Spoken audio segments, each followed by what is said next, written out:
एक पति अपनी पत्नी को लेकर आया। इसलिए नहीं लाया कि उसे प्यार करता है, इसलिए लाया कि खुद तो अपनी लुगाई को कुछ कह नहीं पाता, मुझसे कहलवाना चाहता है। भाई मर्द के बच्चों तो खुद बोलो अपनी लुगाई को, वहां सबकी टैं बोल जाएगी। कई बार तो मुझे ऐसे लगता है जैसे इस देश के पतियों ने मुझे सुपारी दी हुई हो कि हम तो कुछ नहीं कहेंगे, तू कह दियो हमारी तरफ से। यह देखा जाए तो इस देश के पतियों का मैं अम्बेडकर हूँ। ये बेचारा शोषित समाज जो आज तक ऊपर नहीं उठ सका, इसको मेरे जैसे ही संतों की आवश्यकता है। इस देश के पतियों को एक संत मिला है, इसके लिए उसका स्वागत कर सकते हैं। बोलो पत्नी नहीं देखे बस इस हिसाब से ताली बजाओ। और वैसे भी देखा जाए तो आजकल मार्केट में बहुत संत घूम रहे हैं, और दूसरे शब्द में कहूं तो मार्केट वाले संत घूम रहे हैं। जिस संत के पास जाओ एक ही बात कहेगा, माया त्याग दो। बोले क्या करें? बोले मुझे दे दो। हर एक चाहता है वो तो करोड़पति बन जाए और आप बाबा जी बन जाओ। लेकिन मैं इतना ही कहना चाहता हूं, अभी मैं अमेरिका गया, मैंने वहां देखा पति पत्नी बहुत प्यार करते हैं। सड़क पर चलते चलते प्यार कर लेंगे, ट्रेन में बैठे बैठे प्यार कर लेंगे। हिंदुस्तान में तो पति सारा घर में प्यार नहीं करता, बाहर के तो बात छोड़ दीजिए।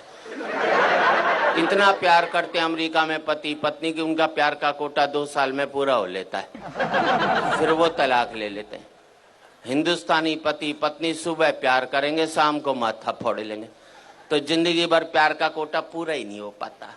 इसलिए हमारे यहाँ कहते हैं 7 जन्मों तक साथ निभाएंगे, क्योंकि हम एक जन्म में प्यार का कोटा पूरा नहीं कर सकते। हंसने की बात नहीं, आपको अगले जन्म में दूसरी लुगाई चाहिए तो इस जन्म में इस वाली को खूब प्यार करो, अपना कोटा पूरा कर लो बस। भगवान अगले जन्म में दूसरी दे देगा, और नहीं कोटा पूरा करेगा तो 70 जन्म तक यही मिलने वाली है। हंसने की बात नहीं है, कल से जिस पत्नी को पति प्यार करने लग जाए तो समझ लेना साले के दिल में खोट है, वो चाहता ही नहीं कि अगले जन्म में ये। मैंने तो टेक्निकल बात बता दी। अच्छा, मैंने रिसर्च की कि इस देश में पति पत्नी से डरता क्यों? हमें जितनी भी ताकतें मिलती हैं सब औरतों से मिलती हैं।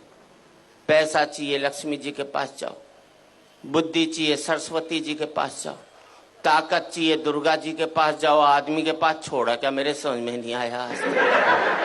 हमारे शंकर भगवान विष्णु भगवान बिल्कुल खाली बैठे, एक पावर नहीं दोनों के पास में, जिसे कहते हैं ना मिनिस्टर विदाउट पोर्टफोलियो।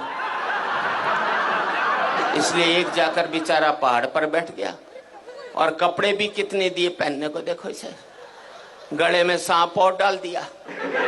थोड़ी कसर बची थी तो जटा से गंगा और निकलवा दी ठंड के अंदर। पीने को मांगा तो विष पिला दिया।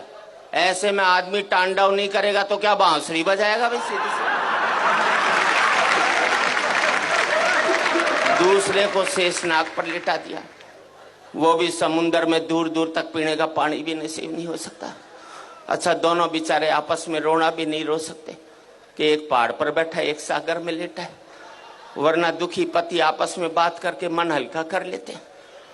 एक हमारी जान को आ गया करवा चौथ का व्रत, पता नहीं लुगाई कब तोड़ दे।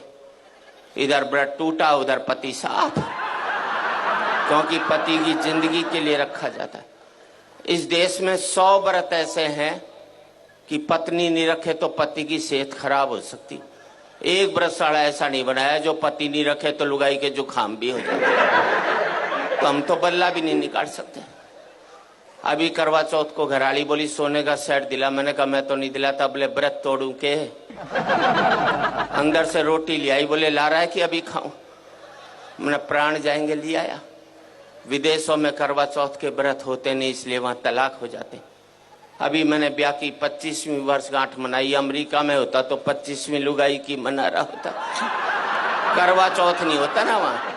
हमारे यहाँ पति पत्नी तो रेल की पटरी की तरह, मिलो मत साथ जरूर चलना पड़ेगा। अलग इसलिए नहीं हो सकते कि बच्चे स्लीपर बनकर दोनों को जकड़े हुए हैं, ना इसको इधर जाने देते हैं ना उसको उधर जाने देते। अच्छा, इस देश में हर एक पत्नी पति को एक धमकी जरूर देती है।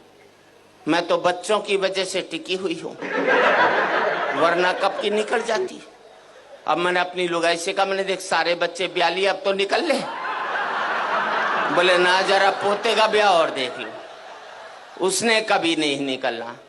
और मैं आप सबसे एक ही बात कहना चाहता हूं, जिन परिवारों ने ये बच्चों के स्लीपर मजबूत रख लिए वो पति पत्नी इकट्ठे रह गए, जिनके ये स्लीपर कमजोर हो गए वो पति पत्नी भी अलग अलग।